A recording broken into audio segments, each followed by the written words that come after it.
surah ini. Silakan Ustaz.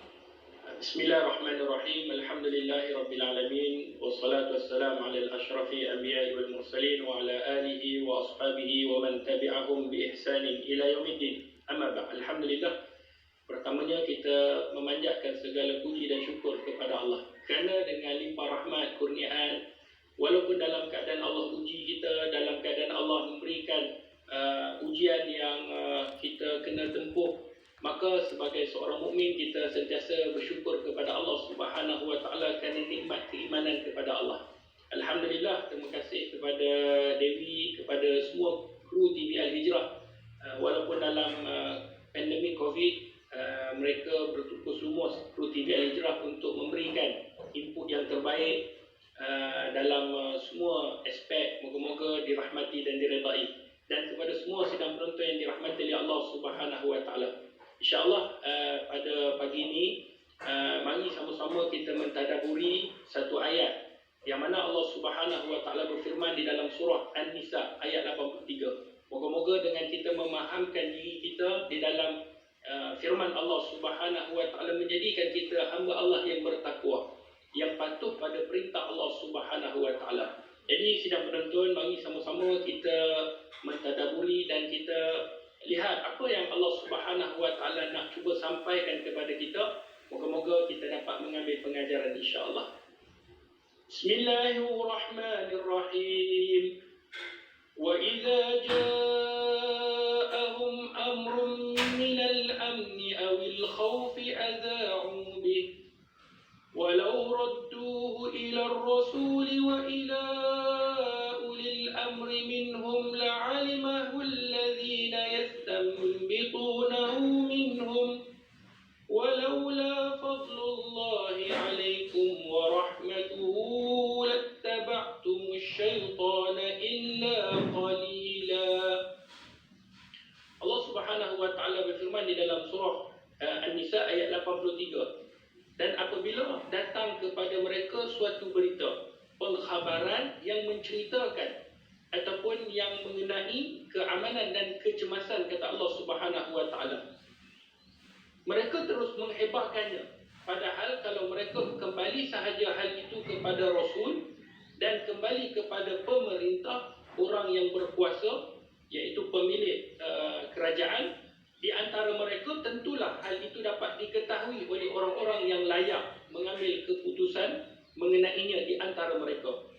Dan jika tidaklah kerana limpah kurniaan Allah, belas kasihannya kepada kamu, tentulah kamu terbabas mengikut syaitan, kecuali sedikit sahaja daripada orang-orang yang teguh imannya dan luas ilmunya di antara kamu.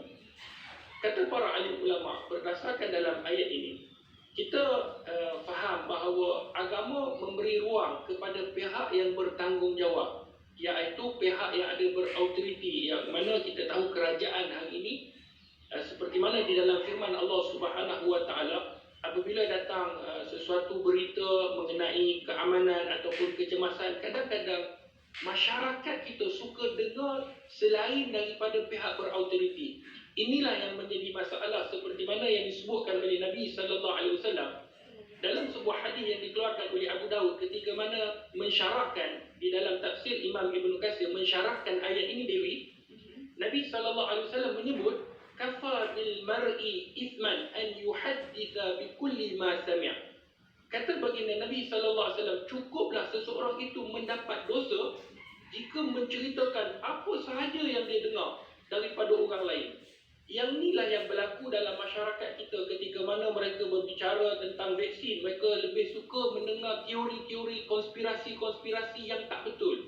Tidak mahu mengambil daripada pihak berautoriti, iaitu kerajaan. Sedangkan ia adalah perintah daripada Allah Subhanahu wa taala. Sebab urusan-urusan mengenai negara melalui kemaslahatan ini merupakan urusan kerajaan. Sebab tu di dalam satu kaedah yang disebutkan bagaimana tasarruf al-imam al-ra'iyah manut bil maslahah. Tindakan seorang ketua ke atas rakyat, pemimpin ke atas rakyat berdasarkan kepada kemaslahatan.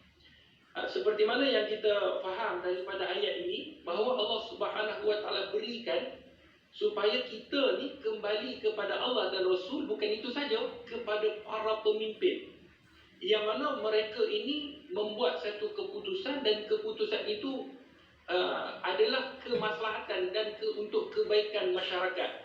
Sebab tu kalau kita tengok ada keputusan-keputusan yang dibuat, yang dilakukan oleh pihak pemerintah, yang kadang-kadang dia tak berkenan kepada sebahagian yang lain. Sebab kita lagi kurung, kita tak boleh keluar rumah, kemudian waktu dihadkan. Kalau dulu kita bebas, sebebas-bebasnya, hari ini kedai pun dilimitkan. Ini semua adalah untuk kebaikan, seperti mana yang disebutkan di dalam ayat ini. Sangat jelas Allah Subhanahu wa taala perintah supaya kita kembali kepada orang-orang yang ada kuasa, iaitu pemerintah, untuk menilai, melihat kebaikan-kebaikan yang boleh diberikan kepada masyarakat. Itulah yang disebutkan oleh para alim ulama, seperti mana di dalam surah An-Nisa ayat 83 itu tadi, Dewi. Ya, itu dia, saya rasa jelaskan apa yang Ustaz maksudkan. Maknanya kita kena kembali, kita kena ikut pemerintah yang meminta untuk bahawasanya ikut SOP dia, Ustaz, kan, sebagai contoh lah, ikut SOP, jaga diri dan sebagainya, kan, Ustaz. Jadi saya rasa jelas daripada Ustaz, daripada surah An-Nisa ayat 83. Mudah-mudahan kita dapat pengajaran daripada ayat itu untuk kita jadikan iktibar dalam kehidupan kita, insya-Allah. Jadi Ustaz, berkaitan dengan topik kita pada hari